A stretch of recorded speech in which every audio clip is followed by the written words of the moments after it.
Hello everyone, welcome to Vision Study Hub. और आज हम लोग डिस्कस करेंगे एरियाज रिलेटेड टू सर्किल में एक्सरसाइज 12.2 के बारे में। 12.2 से पहले हम लोगों ने डिस्कस किया था सेगमेंट और सेक्टर के एरिया के बारे में।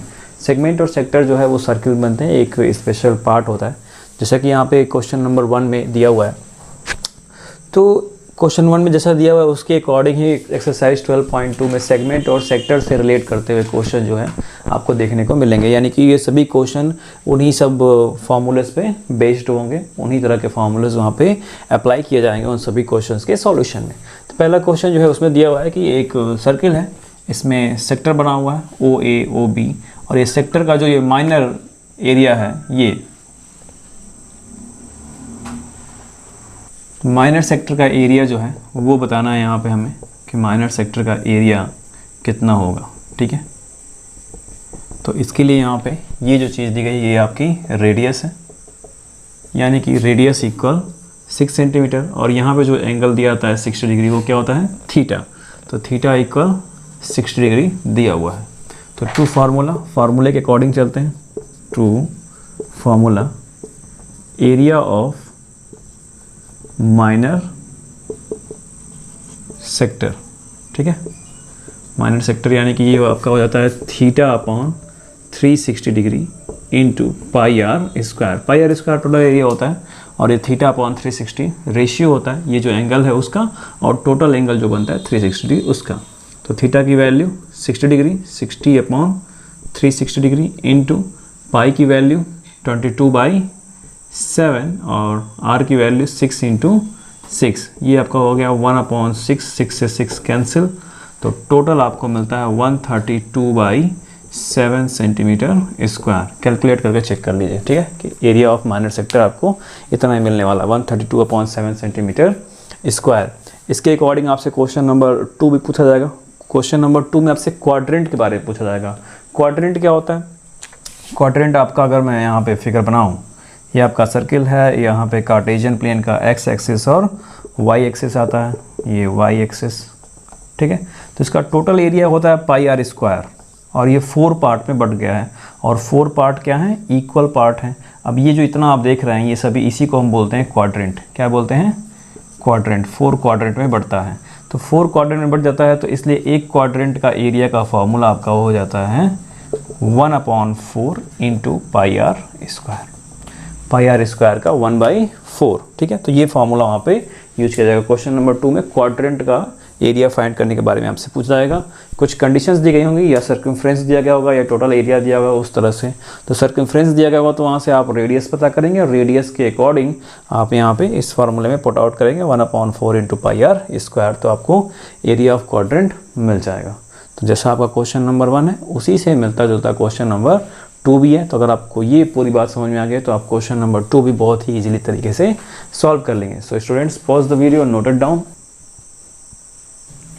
क्वेश्चन नंबर 1 और 2 की तरह ही क्वेश्चन नंबर 3 से लेकर के 5 तक के सभी क्वेश्चन सेम इसी पैटर्न पे सॉल्व होंगे, यानी कि उसमें भी आपको फार्मूला बेस्ड क्वेश्चन मिलेंगे, जिसमें आपको माइनर सेक्टर का एरिया, मेजर सेक्टर का एरिया फाइंड करने के बारे में दे सकता है, सेगमेंट के बारे में दे सकता है, माइनर सेगमेंट का एरिया, मेजर सेगमेंट का एरिया फाइंड करने के बारे में दे सकता है। तो आपको माइनर सेगमेंट, मेजर सेगमेंट, ये सब के एरियाज़ के फार्मूले आपको पिछले वीडियोस में एक्सप्लेन किया जा चुके हैं। तो एकदम फार्मूला बेस्ड क्वेश्चन होगा, आपको फार्मूले में अप्लाई करना होगा। रेडियस, एंगल क्वेश्चन में दिया गया होगा, तो उसके अकॉर्डिंग आपको आप फार्मूले में अप्लाई करेंगे तो आपके सामने आपको आंसर मिल जाएगा उस पर्टिकुलर क्वेश्चन का। सॉल्व करते हैं क्वेश्चन नंबर 6 को। क्वेश्चन नंबर 6 बहुत ही इंपॉर्टेंट क्वेश्चन है, इसके अकॉर्डिंग आगे भी क्वेश्चन दिए गए हैं एकदम सेम इसी पैटर्न पे। तो इस क्वेश्चन में लेंथ ऑफ कॉर्ड दिया हुआ है, ये लेंथ ऑफ कॉर्ड PQ, इसकी लेंथ दी गई 15 सेंटीमीटर, और एंगल दिया गया है 60 डिग्री। तो एंगल जो है 60 डिग्री है अगर, तो इसकी तीनों साइडें क्या होंगी, इक्वल होंगी। तो ये अगर 15 सेंटीमीटर है तो ये भी आपका 15 सेंटीमीटर होगा, और ये भी आपका 15 सेंटीमीटर होगा, और यही क्या हो जाएगा आपका रेडियस 15 सेंटीमीटर। ठीक है, तो ये जो सेक्टर बना हुआ है OPRQ, ठीक है, OPRQ, ये आपका माइनर सेक्टर है। क्या है? Minor sector.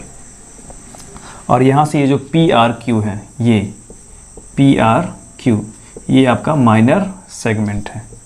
तो क्वेश्चन में दिया गया है कि माइनर सेगमेंट और मेजर सेगमेंट का एरिया फाइंड कीजिए। माइनर सेगमेंट और मेजर सेगमेंट का एरिया फाइंड करना है।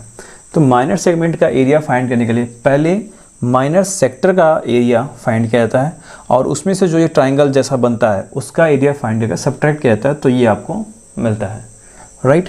ये बात ध्यान दीजिएगा। तो area of minor segment to question के according area of minor segment equal, ठीक है, area of minor sector minus triangle OPQ, इसका एरिया। अब OPQ क्या है? एक इक्विलेटरल ट्राइंगल है क्योंकि इसके तीनों साइडें क्या हैं, इक्वल है, तो उसका फार्मूला होता है अंडर 3/4 साइड का स्क्वायर और माइनर सेक्टर का θ/360 πr स्क्वायर। तो ये हो गया θ/360 degree into πr square minus OPQ triangle का एरिया अंडर 3/4 साइड का स्क्वायर।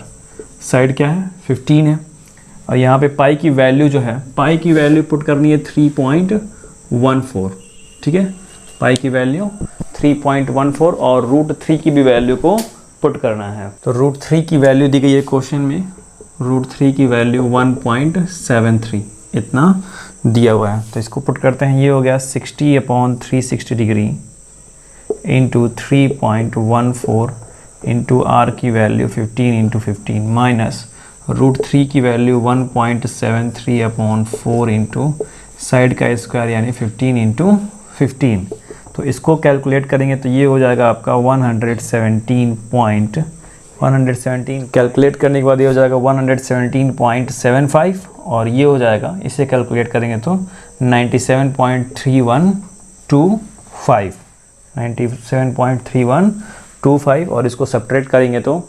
20.4375 हो जाएगा, 20.4375 सेंटीमीटर स्क्वायर। ये आपके माइनर सेगमेंट का एरिया है, माइनर सेगमेंट का एरिया। अब एरिया ऑफ मेजर सेगमेंट चाहिए, एरिया ऑफ मेजर सेगमेंट। तो एरिया ऑफ मेजर सेगमेंट चाहिए तो पहले तो एरिया ऑफ सर्किल के एरिया में से एरिया ऑफ माइनर सेगमेंट को सब्ट्रैक्ट कर दीजिए, ठीक है, एरिया ऑफ माइनर सेगमेंट को सब्ट्रैक्ट करना होगा। तो एरिया ऑफ सर्किल कितना हो जाएगा, पाई आर स्क्वायर यानी कि पाई की वैल्यू 3.14 और आर स्क्वायर यानी 15 minus area of minor segment 20.4375, ये आपका आ जाएगा 706.5 माइनस 20.4375 और सब्ट्रैक्ट होगा तो ये हो जाएगा 686.0625 सेंटीमीटर स्क्वायर। ये आपका एरिया ऑफ मेजर सेगमेंट है 686.0625 और एरिया ऑफ माइनर सेगमेंट आपका है 20.4375 सेंटीमीटर स्क्वायर। तो area of minor segment he subtract किया गया है एरिया ऑफ सर्किल में से, तो आपको मिला है 686.0625। अब इसी पैटर्न पे आपका क्वेश्चन नंबर 7 और 8 भी दिया हुआ है, 7 और 8 सेम इसी पैटर्न पे सॉल्व होगा। तो अगर आपको ये पूरी बात समझ में आ गई तो आप क्वेश्चन नंबर 7 और 8 भी बहुत ही इजीली तरीके से सॉल्व। तो अब सॉल्व करते हैं क्वेश्चन नंबर 9 को। क्वेश्चन नंबर 9 में दिया हुआ है कि एक ब्रूच है, ठीक है, ब्रूच व्हील की तरह होता है और उसमें सिल्वर वायर का यूज किया जा रहा है और वो सर्कल की तरह होता है। तो जो सिल्वर वायर है उसमें जो उसकी कंडीशंस बनाई गई यानी डायमीटर से उसको 5 डायमीटर्स हैं और वो उसको 10 इक्वल सेक्टर्स में डिवाइड कर रही हैं। तो डायमीटर्स की जो लाइन है, जैसा कि आपको स्क्रीन पर पिक्चर दिखाई दे रहा है, उस डायमीटर्स की लाइन भी सिल्वर वायर से बनी हुई है, ठीक है, और जो सर्कमफ्रेंस है वो तो सिल्वर वायर से बना ही है। तो पहला जो क्वेश्चन है वो दिया है कि टोटल लेंथ कितनी होगी, सिल्वर वायर की टोटल लेंथ कितनी होगी। रेडियस जो है, रेडियस नहीं दिया, डायमीटर दिया है, तो डायमीटर को मैंने यहाँ पर रेडियस में कन्वर्ट कर लिया। डायमीटर दिया था 35 मिलीमीटर, तो रेडियस हो गया 35/2। तो इसके अकॉर्डिंग सर्कमफ्रेंस ऑफ सर्किल आपका हो जाएगा 2πr 2 पाई आर यानी 2 इंटू 22/7 इंटू 35/2 यानी कि टोटल हो गया 110 मिलीमीटर। 7 5 2 11 ठीक 22 5 जा 110 मिलीमीटर। ठीक है, ये आपका सर्कमफ्रेंस ऑफ सर्किल हो गया। फिर total length of silver wire. ठीक है, तो सिल्वर वायर जो है डायमीटर पर भी लगा हुआ है। ठीक है, डायमीटर है 5 और 5 डायमीटर जो है 10 इक्वल सेक्टर्स में उसको डिवाइड कर रहा है उस ब्रूच को। तो ये आपका टोटल हो जाएगा सर्कमफ्रेंस में। ठीक है, यानी कि सर्कमफ्रेंस आपका कितना है 110 प्लस 5 इंटू डायमीटर कितना है 35। 5 डायमीटर है तो 5 इंटू 35 और टोटल ये 110 जो इसका सर्कमफ्रेंस मैंने फाइंड किया। तो उसके साथ साथ डायमीटर में भी यूज हुआ है, तो ये आपका डायमीटर का हिस्सा। तो टोटल आपका हो जाएगा 285 मिलीमीटर।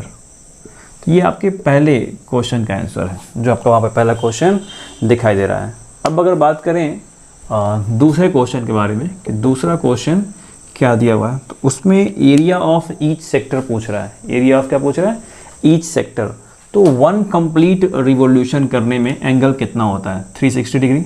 ठीक है, angle in 1 complete revolution, 1 complete revolution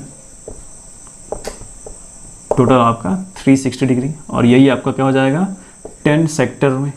ठीक है, 10 सेक्टर कंप्लीट करने में 360 डिग्री। तो 1 सेक्टर में कितना हो जाएगा 10 जाएगा डिवाइड करेगा तो 36 डिग्री। ध्यान दीजिएगा 1 सेक्टर कंप्लीट करने में 360 डिग्री। तो area of each sector equal theta upon 360 degree into pi r square. तो ये हो गया 36 डिग्री अपॉन 360 डिग्री। पाई की वैल्यू 22/7, आर की वैल्यू 35/2 इंटू 35/2। ओके, तो टोटल ये हो जाएगा आपका 385 अपॉन 4 मिलीमीटर स्क्वायर। कैलकुलेट करने के बाद ये आंसर आएगा 385 अपॉन 4 मिलीमीटर स्क्वायर। एक सेक्टर का एरिया, 10 सेक्टर का नहीं, एक सेक्टर का एरिया ऑफ ईच सेक्टर। यही क्वेश्चन पूछा है क्वेश्चन नंबर 9 वाले में। ठीक, अब 9 नंबर की तरह ही क्वेश्चन नंबर 10 से लेकर के 14 तक। ठीक है, 10 से लेकर के 14 तक के सभी क्वेश्चन सेम इसी पैटर्न पे होंगे। स्टोरी दी गई होगी, एंगल फाइंड करना होगा, उसमें रेडियस होगा, रेडियस के अकॉर्डिंग जो है जो भी स्टोरी दी गई होगी, जिस भी तरह का एरिया फाइंड करने के बारे में दिया गया वो आप एरिया, अगर ये आपको क्वेश्चन का सॉल्यूशन समझ में आ गया है तो आप इसी के पैटर्न पे उन सभी क्वेश्चन के सॉल्यूशन को डन कर सकते हैं। So students, pause the video and note it down.